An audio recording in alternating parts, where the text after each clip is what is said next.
Na Ukrainie znajdują się już przekazane z Polski czołgi PT-91 Twardy, poinformował szef Kancelarii Prezydenta Ukrainy Andrii Jermak. Lecz na razie nie wiadomo, ile dokładnie czołgów zostało przekazanych. Do służby w polskich siłach zbrojnych trafiły łącznie 232 czołgi między 1994 a 2002 rokiem, z czego wyprodukowane od podstaw zostały 93 maszyny, zaś reszta powstała przez zmodernizowanie już posiadanych egzemplarzy czołgu T-72.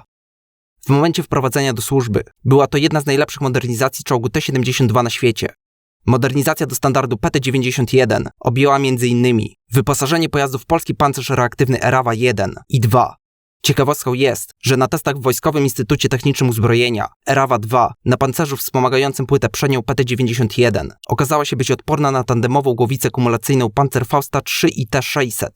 Modernizacja zawierała też instalację takich systemów, jak system ostrzegania o opromieniowaniu laserem OBRA oraz system kierowania ogniem DRAWA i DRAWA-T. W tą drugą została wyposażona większość czołgów.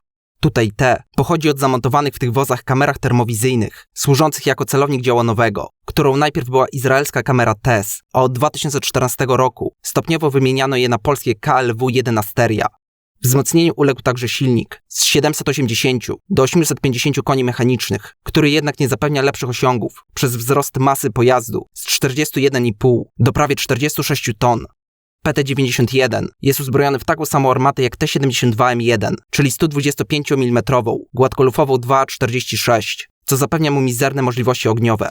Surową ocenę siły ognia wspomnianych wozów wystawił już w 2003 roku Gliwicki Ośrodek Badawczo-Rozwojowy Urządzeń Mechanicznych, gdzie można było przeczytać m.in.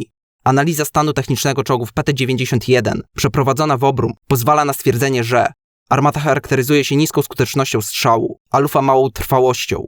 Dowódca nie ma możliwości dokładnego przekazania działanowemu informacji o celu, ani ostatecznie możliwości samodzielnego wykonania precyzyjnego strzału w przypadku nagłej konieczności. System kierowania ogniem, stabilizacja uzbrojenia głównego i jego napędy nie pozwalają działanowemu na wykonanie strzału do celu w czasie ruchu z prędkością wymaganą, nawet do celu nieruchomego, z dostatecznym prawdopodobieństwem zniszczenia celu. Natomiast namierzenie celu ruchomego jest wręcz niemożliwe. Wartym dodania jest to, że większość czołgów używanych przez Ukraińców i Rosjan ma w mniejszym, a czasami nawet w większym stopniu podobne problemy. PT-91 są, albo raczej już były, używane głównie w 16. Pomorskiej Dywizji Zmechanizowanej, która ma 3 bataliony, czyli 174 czołgi, 12. Szczecińskiej Dywizji Zmechanizowanej, 1 niepełny batalion, 44 czołgi, oraz w kompanii twardych, czyli 14 czołgów. Jest wyposażony także polski kontyngent wojskowy na Łotwie, od niedawna wystawiany przez 21. Brygadę Strzelców Podhalańskich.